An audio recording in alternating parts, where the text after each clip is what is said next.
5 से 6 फिजिक्स तुम्हारी भी होती है? सबकी होती है अच्छा बैकअप जिनका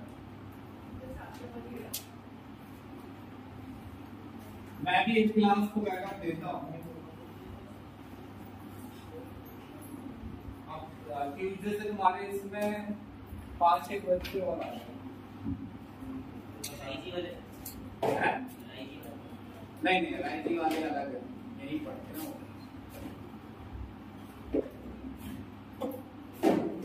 भाई देखो ऐसा है कि जितने भी फॉर्मूले हैं, एक डेल्टा टीवी वाला है, एक माइनस केएफ वाला है, एक आपका delta P by P1 not a relative lowering, और इसमें आता है चाइल्ड होल फ्रैक्शन ऑफ सोल्यूट। इन सब में आपको आगे क्या लगा लेना है,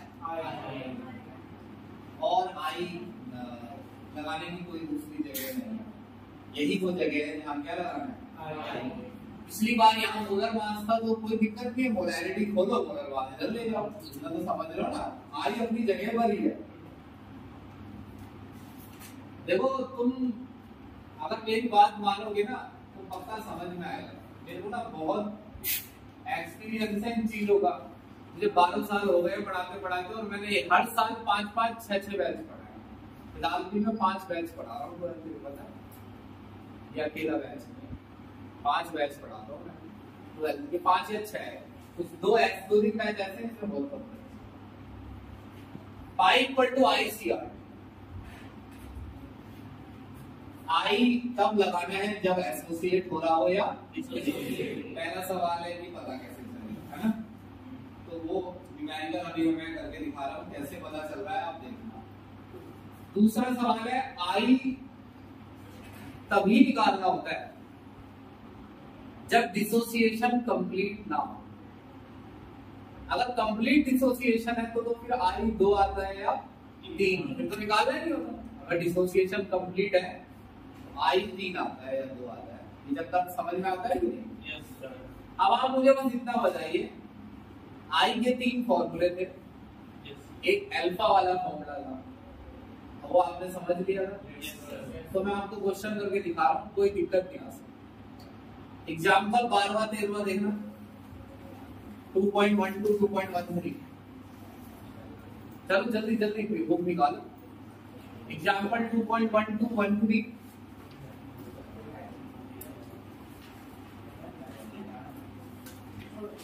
लाओ मुझे दिखाओ, क्या मुझे पढ़ के बताना, कोई दिक्कत नहीं है।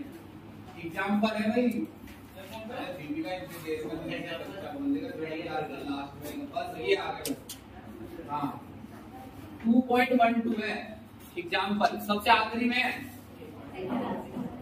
एक्सरसाइज में नहीं, एग्जाम्पल बीच को ये रहेगा। हाँ सॉल्व होता है, 2.12 है और 2.13 है, दिख रहा है भाई। किताब लेकर आएगा क्या, कोई एक बच्चा क्वेश्चन बोलकर बताएगा और मैं उसे करके दिखा रहा हूँ 2.12। सुनिए, अरे सुनो मेरी बात सुनो भाई। 2.12 में 2 ग्राम बेंजोइक एसिड दिया, जिसको 25 ग्राम बेंजीन में डाला गया, ठीक है, सही है।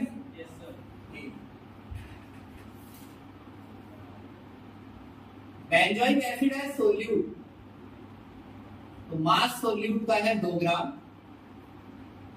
और सॉल्वेंट का मास है 25 ग्राम। यहां साइड में आपके मन के लिए लिख देता हूं सोल्यूट का फॉर्मूला C6H6, बेंजीन का फॉर्मूला। उसने कहा कि जब, सुना मेरी बात ध्यान से, 25 ग्राम बेंजीन में 2 ग्राम क्या डाला गया, बेंजोइक एसिड, तो फ्रीजिंग पॉइंट घटा, तो यह बढ़ता है, घटता है। तो कितना घटा है वो उसने दिया है। कितना घटा है? 1.62। एच में तो तुमको ये बताना है कि ये कौन सा फ्रीजिंग पॉइंट है। ऑब्जर्व कैलकुलेट, ऑब्जर्व, क्योंकि कैलकुलेटेड कैसे हो सकता है जब मैंने कैलकुलेट ही की है। इनको दिया है और वो कह रहा है कि जब डाला गया तो इतना डेल्टा टीएफ आया, खुद ही बोल रहा है कि इतना डेल्टा टीएफ आया। तो कितना आया? 1.62 केल्विन। और वो ये कह रहा है, अब सुनना, और कुछ दिया हो तो मैं 1 मिनट सोचूं। नहीं, अब वो ये कह रहा है कि डिग्री ऑफ एसोसिएशन एसोसिएशन नहीं, कांस्टेंट दिया है। तो मैं कहा कह रहा हूँ केएफ निकालना है। सुनो तो सही, मैं कह रहा हूँ डिग्री ऑफ एसोसिएशन निकालना है। क्या निकालना है? अल्फा निकालना है, डिग्री ऑफ एसोसिएशन।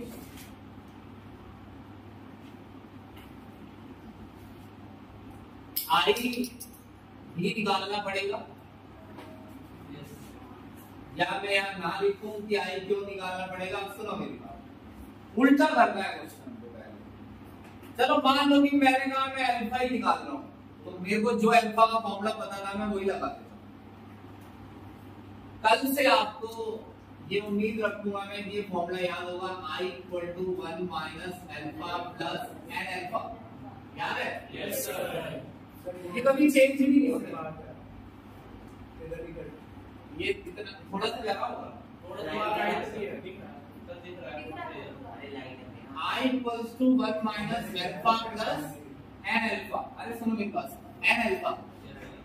पहली बात तो ये फॉर्मूला कैसे बना है कल समझाएगा, और दूसरी बात ये चेंज नहीं होगा, कुछ भी केस आएगा इसमें कोई बदलाव, बस पता करना है n क्या है। मगर आपने कल जो पढ़ा था वो डिसोसिएशन का फॉर्मूला था, और इस क्वेश्चन में कहा जा रहा है कि बेंजोइक एसिड डिसोसिएट नहीं होता, क्या होता है? एसोसिएट। तो फॉर्मूले में जरा सा चेंज करना है, n अल्फा को कर देना है अल्फा बाय n। क्या कर देना है? जैसे 2 अल्फा का मतलब है डबल हो गए, टूटने पर डबल हो जाएगा तो जुड़ने पर आधा, तो इसीलिए क्या लिखना है? Alpha by 2। भाई ये पूर्णिमा पिछली क्लास से जुड़ा हुआ है, ऐसा नहीं है कि आज हम जा रहे हैं, उस हिसाब से समझना है कि 2 क्यों आया था। याद करो, 2 इसी वजह से तो आया क्योंकि ये टूट कर डबल हो जाता है। तो अगर कोई चीज जुड़ रही है तो वो डबल हो रही है हाफ। तो जैसे 2 से मल्टीप्लाई हो रही है, इस केस में 2 से डिवाइड हो रही है। समझे मेरी बात? तो आई अगर मैं अल्फा निकालना चाहूं तो मुझे क्या चाहिए? अब आई के 3 फॉर्मूले होते हैं, समझे?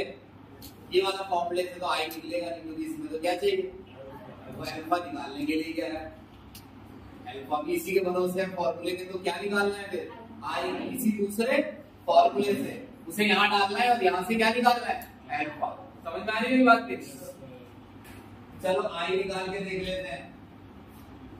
देखते रहना, दीपिका ये हट जाएगा तो। आई का एक फॉर्मूला था normal molar mass, normal molar mass divide by abnormal molar mass. भाई जो नॉर्मल मोलर मास होता है वो नॉर्मल होता है तो फॉर्मूले से निकलता है। मोलर मास किसका निकालना है? Solute solvent? सोल्यूट है ना? Yes sir. तो सोल्यूट का मोलर मास तो ऐसे निकल जाएगा, C × 6 plus H × 5 plus C plus O plus O plus H। 122 कितना आएगा? 122। एबनॉर्मल मोलर मास कौन सा होता है? गलत वाला। अब सुनो, पहली बात तो गलत वाला मोलर मास कभी दिया नहीं होता है। ओ लो सुसाइड कर ले सर, आपने ये वो केवल गिर दिया ना।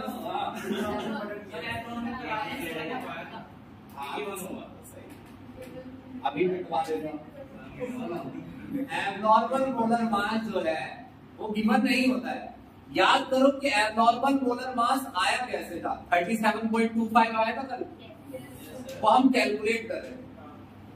जो मोलर मास हम फॉर्मूले से क्या कर रहे हैं, कैलकुलेट। ऐसे देखना, M2 equals to KB multiply W2 divide by delta TF आएगा। Delta TF into W1। Delta TF इधर था और KF मोलर मास इधर, इतना हिस्सा मोलैरिटी है, ये है मास अपॉन में molar mass, number of moles divide by mass, ये मोलैरिटी है। डेल्टा TF को नीचे ले जाओ तो M2 को इधर ले आओ। अब मैं मोलर मास निकाल रहा हूं और मेरा मोलर मास गलत आएगा, क्यों? कोई रीजन बताओ कि ये कैसे साबित होगी ये गलत आएगा? क्योंकि आई नहीं लगाऊंगा। क्या नहीं लगाए? वही क्या आई लगा दो, कहां से लगा ले? आई पता ही नहीं है, आई का तो पकड़ा ही है। पहले कैसे लगा ले आई? सारी बातें बता रहा हूं मैं, तो दिमाग में आ जाए। समझे मेरी बात? KF कितना है? मैं लिख का 1.4.9 केल्विन किलोग्राम पर मोल। W2 किसका मास है? सोल्यूट कितना है? 2 ग्राम। इतनी लेट नहीं बोलो भाई। डेल्टा TF है 1.62 केल्विन, W1 है 25 ग्राम, M2 निकल जाएगा 1000 से मल्टीप्लाई। यार सही कह रहे हैं, ग्राम को क्या लिखो? केजी। सॉल्वेंट का मास किसको होना चाहिए? केजी में। 1000 से क्या होगा? मल्टीप्लाई। सही कह रहे हो। मोलर मास आएगा 241.9। कितना आएगा? 241.9। 242 नहीं लिखना है, अप्रोक्सीमेट मत कर देना। इसके क्वेश्चन करते समय अप्रोक्सीमेट नहीं करना, प्यार से अपने आप क्या जाएगा वो 241.98, जबरदस्ती ही 242 आएगा। समझे मेरी बात की? निकाल लो आई। तो ये पक्का करो, ये एबनॉर्मल मोलर मास है या नहीं? Yes sir. क्योंकि तुमने इसमें क्या नहीं लगाया है, क्वेश्चन एसोसिएशन और डिसोसिएशन का है, तो फिर मोलर मास सही कैसे आ सकता है इस फॉर्मूले से जब आई नहीं लगाया? तो नीचे लिख दो कितना? 241.9। अब ये आएगा 0.504। कितना आएगा? 0.504। डाल दो यहाँ, तो डाल दो 0.504 और 1 minus alpha plus alpha by 2।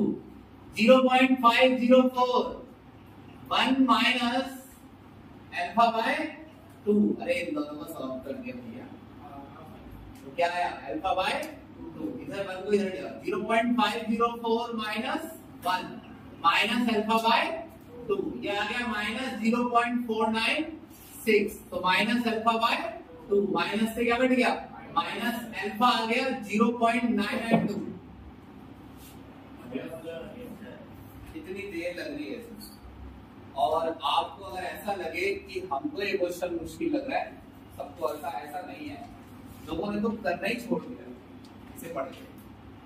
सही होने तो ज्यादातर केसेस में तो कोशिश ही नहीं की गई है, 90% केसेस। और ये ऐसा क्वेश्चन नहीं है तभी ना, न्यूमेरिकल ऐसे होते हैं कि सर कराएंगे और होने लगेंगे। बहुत एफर्ट लगानी पड़ती है, पीछे की चीजें याद करनी पड़ती है, बहुत हाथ पैर बांधने पड़ते हैं। लोगों को क्या लगता है सिर्फ फीस देकर ट्यूशन में बैठने से अगर सभी कामयाब होते तो सभी होशियार होते, समझेगी नहीं? अब इस क्वेश्चन में आप देखिए, तो उन सभी चीजों की जरूरत है जो आपको समझाया गया है। नॉर्मल मोलर मास क्या होता है, एबनॉर्मल क्या होता है। सोचिए कि अगर आपको निकाल के ना दिखाया गया होता कि ऐसे क्या निकलता है एबनॉर्मल, तो आप कैसे मानते हैं एबनॉर्मल? क्योंकि आपको कल मैंने निकाल कर दिखाया था ऐसे कि मोलर मास गलत आ रहा है, तो आपने आज ऐसा मान लिया कि ये क्या है? एबनॉर्मल। आ रही है मेरी बात समझ में? क्या कह रहा हूं? हर चीज का मीनिंग लिखे निकलेगा जो मैं बता रहा हूं। अब आपने वही बात बता, तो मैं तो ये चाहता हूँ कि भाई बैच में बच्चे इतने होशियार हो जाए कि तुम याद रखो कि हाँ भाई हमने कुछ पढ़ा था नहीं गया। तो वही बात मैं बता रहा हूँ कि मैं पढ़ा रहा हूँ, तुम घर जाके पढ़ नहीं रहे। इस बैच में वैसे रेशियो 70% बच्चों का है कि 70% घर जाके पढ़ रहे हैं। मैं कह रहा हूँ अगर 30% और अपने आप को थोड़ा ठीक कर लेना तो स्पीड में भी पढ़ाया जा सकता है और उससे ज्यादा एक्स्ट्रा कराया जा सकता है। वही बात, कोई भी टीचर किसी बच्चे को महान नहीं बनाता है। मैं तुम्हें एक बात बता दूं, महान बच्चा ही टीचर के पास आ जाता है गलती से, और उसे महान बनना ही होता है, चाहे वो घर पर बैठा हो, चाहे वो आकाश में पढ़ता हो, चाहे वो मुझ पर पढ़ता हो, वो होता ही महान है पहले से, समझे। 2.13 निकालो, पहले बताओ क्वेश्चन, पहले से रट लो। सुनो, इसमें देखो ना क्या समस्या आ रही है, अगले में काम आएगा। अच्छा ये बताओ ये कैसे पता चला था नकुल की ये वाला फॉर्मूला लगाना है? अल्फा निकालना था, और कोई दूसरा फॉर्मूला ही नहीं होता है ना। अल्फा निकालना, अल्फा निकालने के लिए आई चाहिए। आई के दूसरे दो फॉर्मूले और होते हैं, दूसरे फॉर्मूले पर डिस्कशन करो। भाई तुमको कैसे पता चलेगा कि यही वाला लगाना है? भाई बच्चे ने कहा मैं तो ये वाला लगा दूंगा, observe delta DF divide by calculated delta DF. अब नकुल इस बारे में सोचना है, ऑब्जर्व है डेल्टा डीएफ, ये तो दिया हुआ क्या है ऑब्जर्व, कैलकुलेटेड का क्या करें, निकाल लो बिना आई लगाए, है ना। क्या निकाल लेना है, कैलकुलेटेड। अगर मान लो आई लगा दिया हमने गुनगुन तो, आई लगा दिया हमने तो आई है ही नहीं, तुम लगाना चाहो तो भी नहीं लगा सकते, समझे। आई हमें निकालना ही है, तो आई पहले से कैसे लगा देंगे? आई लगा सकते तो अल्फा नहीं निकाल लेते, फिर कैलकुलेटेड डेल्टा डीएफ निकाल क्यों रहे हो तुम? अल्फा निकालने, आई निकालने के लिए। तो ये तो किस्सा ही खत्म हो गया कि भाई हम आई यहाँ लगाए या ना लगाए। आप लगा ही नहीं सकते अगर आपका मन भी हो, खत्म ये बात। इससे क्या निकल गया, आई इससे भी निकल सकता है, समझ गए इससे कैसे निकलेगा? हाँ,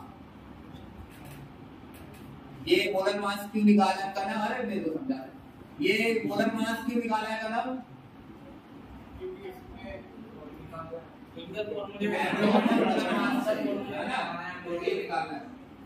ये आई आ गया। देखो तो इसमें अब कोई समस्या नहीं लग रही। ये बताओ दीपिका का ये ऑब्जर्व कैसे है? ऑब्जर्व का मतलब होता है जो हमें एक्सपेरिमेंट करके पता चला। भाई हमें वो ये कह रहा है कि हमने इसमें ये डाला और पता चला डेल्टा डीएफ इतना है, ये ऑब्जर्व भी था। समझे मेरी बात की नहीं? समझ रहे हो ना? समझा दोगे ना किसी को भी ऑब्जर्व कौन सा है, कैलकुलेटेड कौन सा है। अगला करेंगे, इसको क्या करोगे?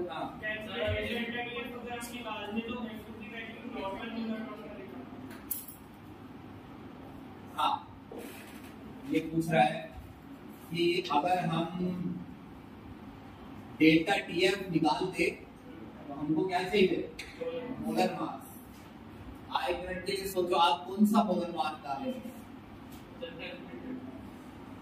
आप मोलर मास कैलकुलेट कर रहे हैं या डेल्टा टीएफ? Delta TF. तो आपने इसका, अगर आप डेल्टा टीएफ कैलकुलेट कर रहे हैं तो इसका मतलब आपने M2 निकाला ही नहीं है, क्योंकि आप क्वेश्चन को फिर इस फॉर्मूले से नहीं कर रहे हैं, इससे कर रहे हैं। तो आपको एब्नॉर्मल इसका मतलब निकाला ही नहीं है, तो यहाँ क्या डालना होगा, नॉर्मल। दूसरी बात, आपको जब भी किसी क्वेश्चन में मोलर मास डालना हो तो वही डालना है जो फॉर्मूले से आता है, C/6 + H/12। क्लियर है मेरी बात की? चलो क्या करना है इसका, जल्दी करो, वो करना है। बहुत कम लाइट आ रही होगी वीडियो में, ठीक है। तो ब्राइटनेस में करके दिया था है वो,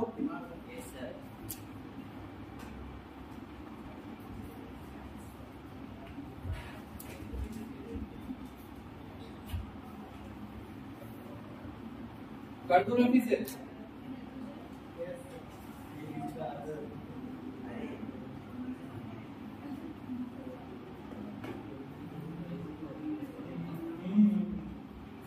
भाई संडे को या मंडे को टेस्ट होगा, जितने करें उतने का ही हो जाएगा।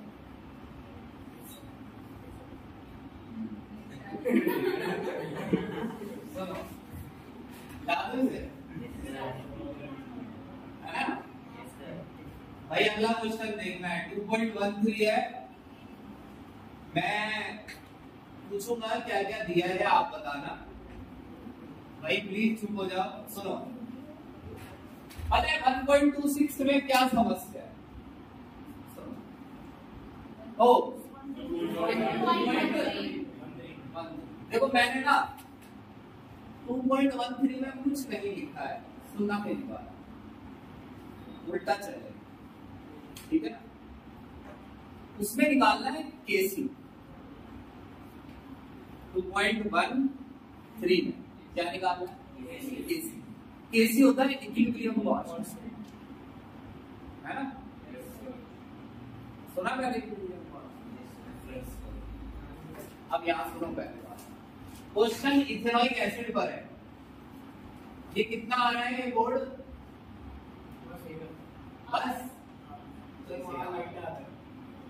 CH3C डबल है। भाई ध्यान से देखो, पता है जैसे मैंने आपसे पूछा केसी आप जानते हैं, तो आपको लगा कि एक नई चीज है और नई प्रॉब्लम है, जबकि केसी सबसे बेसिक चीज है और ये समझ में आ जाता है।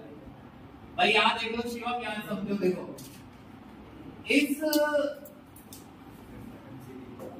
ये इथेनॉइक एसिड ये पानी में टूटा, सुनना है इसमें, ये पानी में टूटा मगर पूरी तरह नहीं टूटा। मान लो 100 मॉलिक्यूल लिए थे, 20 टूटे, 80 नहीं टूटे, तो वो 80 मजबूत है ज्यादा, तो नहीं टूटे क्योंकि इक्विलिब्रियम अटेन हो गया। कारण ये है कि वो टूट रहे हैं मगर उसी स्पीड से जुड़ भी है।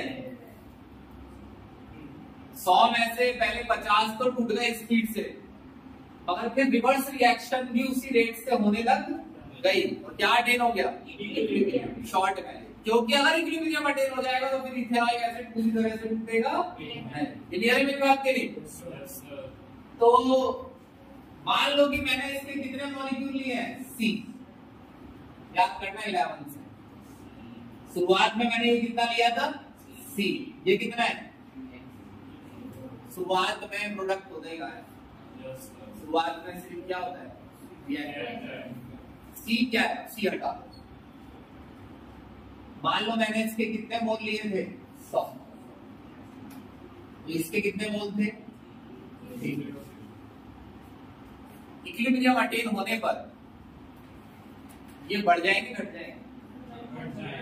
और वो बढ़ जाएंगे। अच्छा एक बात बताओ, अगर ये एक टूटा तो ये कितना बनेगा? एक। अगर ये 2 टूटे तो ये 2। मान लो ये 100 में से कितने टूटे? 100 मल्टीप्लाई 1/4। 100 लिए थे, 100 में से कितने टूट गए? 25। दिख रहा है? ये तो लिए हैं और ये क्या है? डिसोसिएट। नजर रखना बड़े मुश्किल से समझ आया। 25। अगर ये 25 टूटे हैं तो ये भी कितने बनेंगे? 25। तो 100 इंटू 1/4, तो ये भी कितना? 100 इंटू 1/4। भाई बराबर क्यों बनेंगे? क्योंकि सर वो एक मॉलिक्यूल से 2 टूट रहे हैं। नहीं, क्योंकि इसके आगे नंबर बैलेंसिंग में एक है। तो जब तक ये एक रहेगा तो तब तक आपको इन दोनों को बराबर ही लेना है, जितना ये बनेगा उतना ही ये क्या है? ये है 100 मोल पर लीटर, ये मोल ही तो है। 100 क्या है? मोल। तो 100 में ये मोल है, इन्हें लिखना है C, concentration.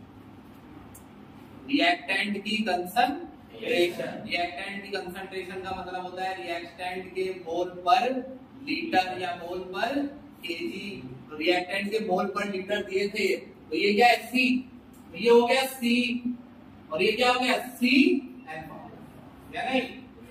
C minus C alpha, और ये क्या है? C अल्फा और C अल्फा। केसी कैसे लिखते हैं बताओ?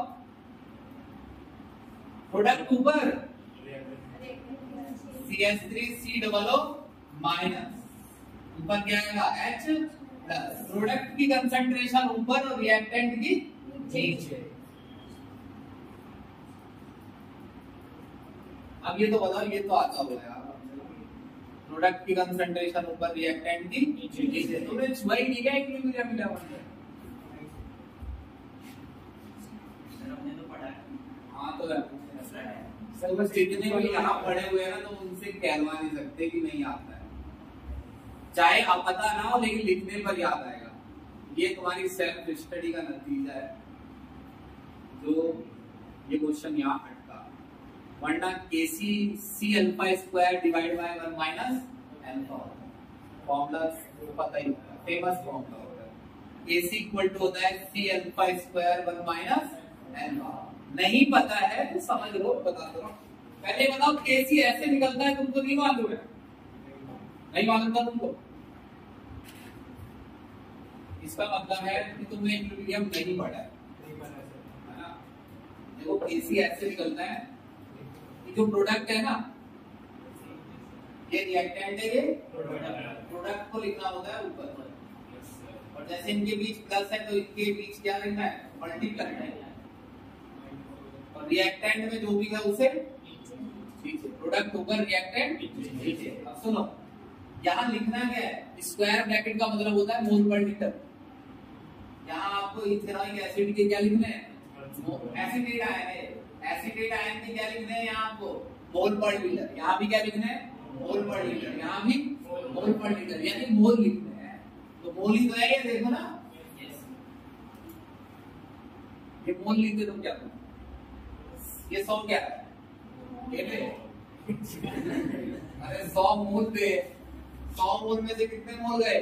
25 मोल गए, तो इनके कितने मोल मिले? बने 25। तो यही डालना है यहाँ पर भैया। तो ये क्या है? C alpha. क्या है ये? C alpha. और ये भी क्या है? C alpha. नीचे क्या लिखो बताओ? C minus C alpha. तो सी कॉमन लेके काटो ना। अरे ये बड़े होने की जरूरत नहीं है भाई, ये तो ऐसे बता दो। सी से क्या कट जाएगा? सी, तो आएगा C alpha square 1 minus alpha. अब ये फॉर्मूला डायरेक्ट याद रखना, कहीं पर केसी का इतना एक्सप्लेनेशन नहीं देना है, समझे मेरी बात? केसी किसके इक्वल है? C alpha square 1 minus alpha. सुनो, तो मुझे क्या निकालने के लिए क्या है पता है? वो दीपिका केसी, केसी के लिए क्या पता होना चाहिए पहले बताओ मुझे? अल्फा। अल्फा निकालने के लिए मुझे क्या निकालना पड़ेगा? आई। चंद्रन ऐसे ही 1 माइनस अल्फा प्लस 2 अल्फा। ये डिसोसिएशन होता है ना, दो। हाँ, तो केसी निकालने के लिए क्या चाहिए? अल्फा। और सी भी तो चाहिए। सी तो मोल्स होते हैं, मोल्स ऑफ सोल्यूट, ये तो निकल जाएंगे। आई निकालने के लिए क्या चाहिए? इस बार कोई 2 से डिवाइड क्यों नहीं किया? अब आई के कई फॉर्मूले होते हैं या नहीं? इन्होंने ये वाला लगाया है, आप कोई सा भी लगा सकते हैं, यकीन मानिए। एक तो आपने यूज कर ही लिया, ये तो लगेगा नहीं, इसमें तो क्या चाहिए? अल्फा। अब आई निकालने के लिए ये वाला लगा दीजिए। ऑब्जर्व डेल्टा टी अल्फा है ना क्वेश्चन ये? Yes sir. और कैलकुलेटेड डेल्टा टी है, इससे कर लीजिए। और अब बताइए क्वेश्चन क्या पढ़ेंगे क्वेश्चन, ठीक है? अब क्या निकालना है? आई। अब देखते हैं ऑब्जर्व डेल्टा टी क्या दिया है। ऑब्जर्व डेल्टा टी दिया है 0.0205, या नहीं? Yes sir. ये है ऑब्जर्व डेल्टा टी।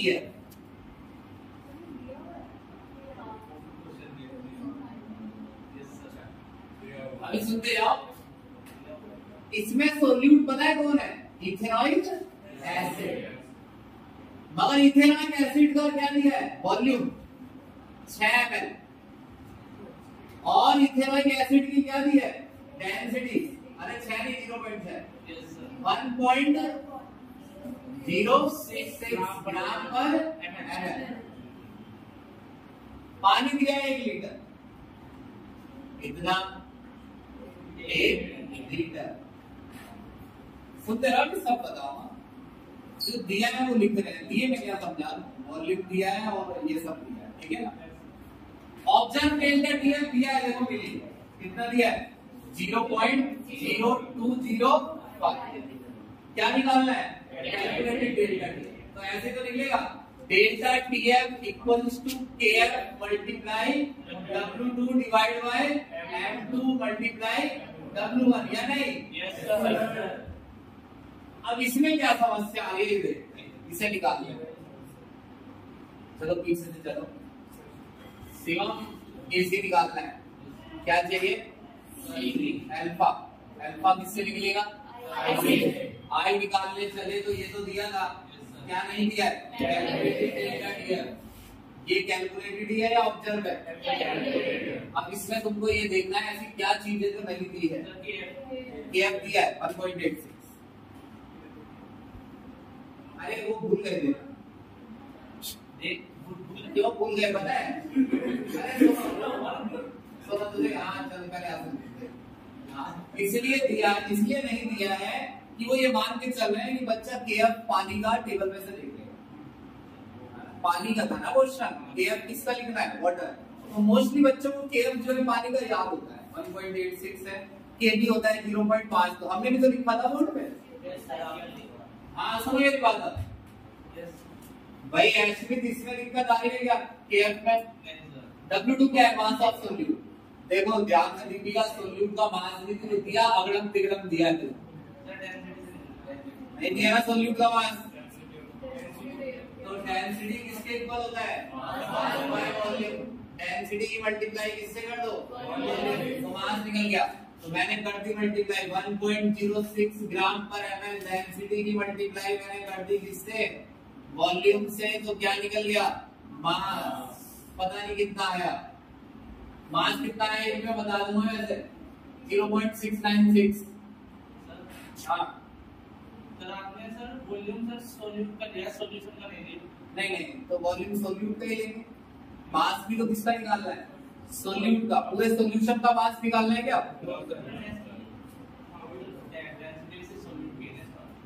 हाँ सीधा सब बच्चे को मान दे दो, एक चीज और समझाने के लिए। हाँ ये बता एस्टिमेट वॉल्यूम डेंसिटी की किससे मल्टीप्लाई की? वॉल्यूम। तो क्या निकला? मास। अब मेरे हिसाब से 0.696 आएगा, मेरे को थोड़ा याद है। चलो जो भी है, W2 कितना है? 1.06 into 0.6। ये क्या है? अबे यहाँ 1.06 into 0.6 ग्राम। मोलर मास कितना डालूं बताओ? सोचो ना क्या डालना है। इसका डालना है ना मोलर मास, 60 ग्राम होता है। पानी कितना है? वो सॉल्वेंट का मास कितना है? सॉल्वेंट का मास भी दिया, क्या दिया है? Volume 1 kg।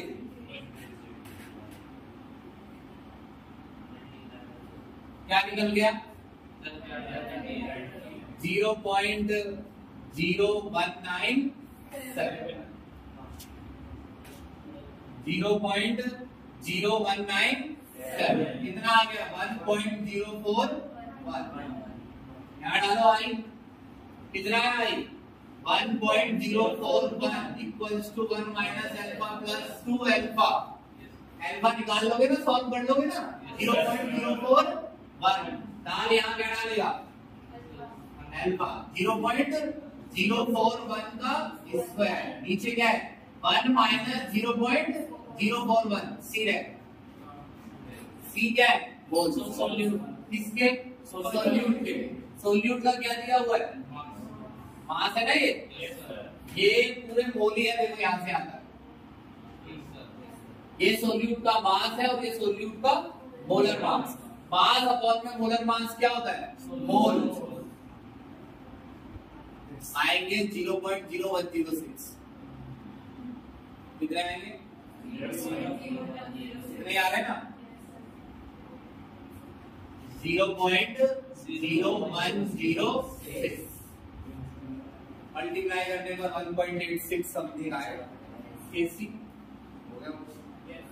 अब तुम मैं इसमें भी मेरी गलती है, ये इतना हार्ड है क्यों? एनसीईआरटी में क्यों पढ़ सकते हो? हमें तो जैसा क्वेश्चन है तुम सोचो, हम जितना समझाया है मैंने, अगर उसमें कोई कमी रह जाती तो देखो ये समझ से परे हो जाते। उतना ही समझना है और इसमें तुमको क्या लग रहा है कि इसको थोड़ा रिड्यूस करके या थोड़ी कम मेहनत करके न्यूमेरिकल नहीं किए जा सकते? मैं कह रहा हूँ नहीं किए जा सकते, और एक दो बार करना। इतना मुश्किल है क्या भाई? ये ना बोलिए, दोबारा करो। इस क्वेश्चन में क्या दिया था? मतलब केसी निकालना था, अब ये समस्या आ गई भाई बच्चे, अगर सर किसी और क्वेश्चन में केसी दिया हो, दिया है अंदर और भी क्वेश्चन है 32 और 33 में केसी दिया है, केसी का यूज करना है तो सर केसी का यूज करना, लेकिन केसी का एक ही फॉर्मूला होता है C alpha square 1 minus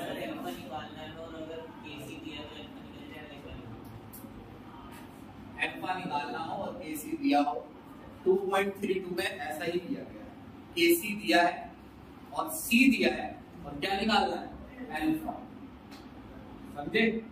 alpha निकालने कर फिर उसमें आई निकालना, वो हम करेंगे, पहले इस वाले को देखो।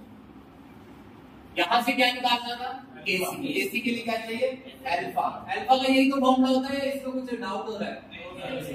अल्फा निकालकर क्या निकालेंगे आई, आई यहां ले आओ, ऑब्जर्व डेल्टा टीएफ और कैलकुलेट, तुम्हें दिखेगा ये कैसे पक्का हो रहा है कि ऑब्जर्व है, दे रखा है, और ये कैलकुलेट मैंने किया है, यस सर, ये केएफ है, यस सर, ये सोल्यूट का मास है, ये सोल्यूट का मोलर मास है और ये सॉल्वेंट का मास है। क्या समस्या है भाई, समझे मेरी बात? 41वां क्वेश्चन निकालो, पीछे एक्सरसाइज है 2.41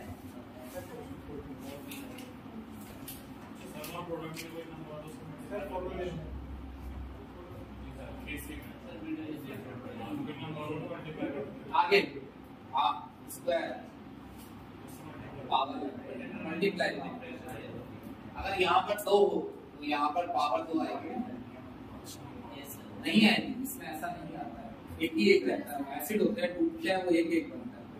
हाँ ऊपर वाले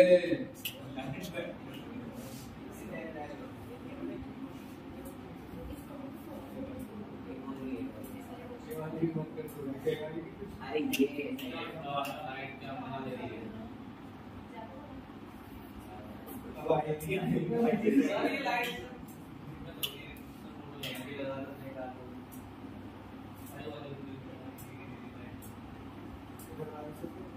अच्छा अगला क्वेश्चन देखो, पढ़ो, कौन पढ़ेगा उस क्वेश्चन को, नहीं तो मैं पढ़ दूंगा यही खड़े खड़े। कैल्शियम क्लोराइड है, आई भी रखा है 2.47, मुझे मजबूर मत करो और पढ़ने का, और मत एक्सरसाइज का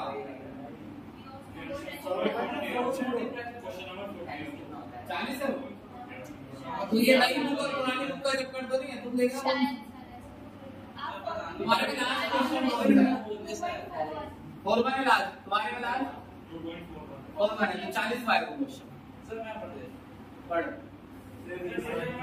अरे सुनो नाम अबे कितनी देर में फोटो ले रहे हैं, पहले यहाँ लेना तो तुम मुझे बता देना, मैं तो साइड हो जाता भैया।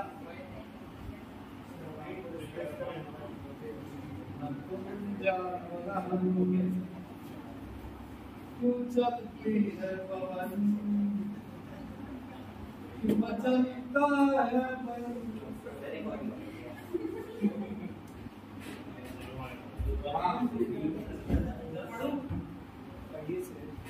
amount of calcium chloride dissolved in 2.5 liter of सुनो मेरी बात, ये ऑस्मोटिक प्रेशर का क्वेश्चन, पाई इक्वल्स टू है CRT। सुनो अब पूर्णिमा जैसे इसमें R आता है, R एक प्रॉब्लम है, पिछली साल 12th को 11th के बच्चों को मैंने बहुत R समझाया, मैंने कहा कि ये R प्रॉब्लम बन जाता है, पेपर के टाइम पर मत पढ़ना, इसे अभी याद कर लो, मगर बच्चे नहीं माने। 4 मैसेज पेंडिंग पड़े उसमें वो बता रहे हैं, पूछ रहे हैं R कैसे लिखा जाता है, अब उन्हें मैसेज में कैसे बताया जाए R कैसे लिखा जाता है, तो सीखना है, समझे? R कैसे C कैसे लिखा जाता है, मोल पर लीटर, यानी number of mole divide by volume, molarity है C, याद है कल से मैंने पाई में क्या कहा था, मोलैरिटी नहीं लेनी है, क्या लेनी है मोलैरिटी, मोल सोल्यूट के और वॉल्यूम सॉल्यूशन का, सोल्यूट के मोल बोल दो W2 बाय M2 और वॉल्यूम आ जाएगा नीचे, R से क्या कर दो मल्टीप्लाई और T पाई, ये निकालना है मास ऑफ सॉल्यूट। क्लियर है मेरी बात? आई दिया हुआ है, कितना दिया भाई? आई 2.47। Yes sir. ठीक, अब तुम्हें बताना है क्या क्या ये दिया हुआ है एटीएम में, बताओ कितना है? Sir 0.75 ATM at 27 degree Celsius. 0.75 ATM. कितना टेम्परेचर है? 25 27 है। Yes sir. 300 केल्विन। भाई दीपिका डिग्री सेल्सियस में डाल दो भी टेम्परेचर, किसी भी इक्वेशन में नहीं डलता है। क्यों? क्योंकि वो टेम्परेचर 0 भी हो सकता है और आपका सब कुछ 0 हो जाएगा, है ना? केल्विन वाला 0 नहीं होता है। आर की वैल्यू, चलो पहले आर की वैल्यू लिखेंगे। मोलर मास बना है कैल्शियम क्लोराइड का 40 CaCl2 पर 40 और 71 110 होता है। 111 हो गया, 111।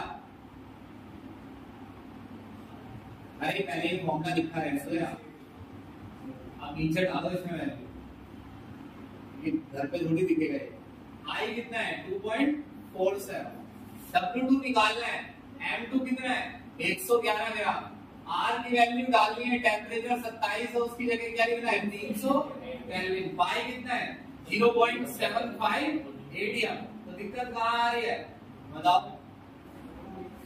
अब आपको लगा था क्वेश्चन हो जाएगा, लेकिन आपको यही नहीं पता आर क्या डालना है। वॉल्यूम भी डालना है, बताओ कितना है? 2.5 किसमें है वॉल्यूम?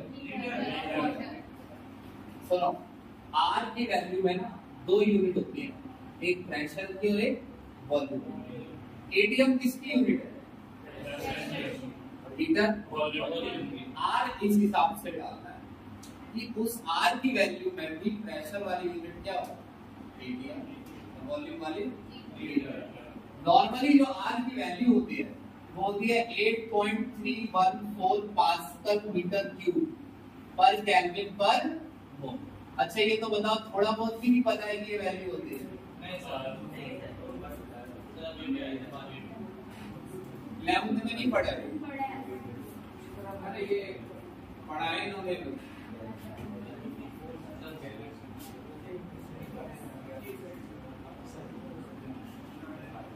अरे मानस बेटा कर रही है सर ये एम का क्यूब क्या है? M cube metre cube.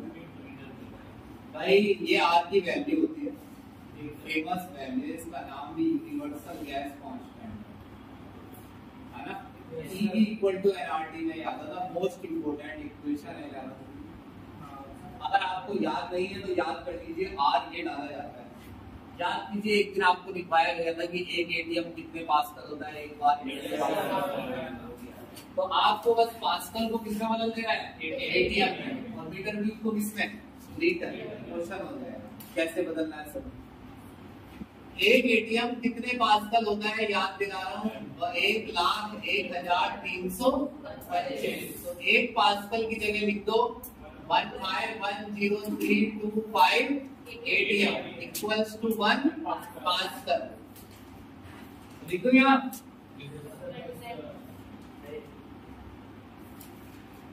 1/101325 क्या?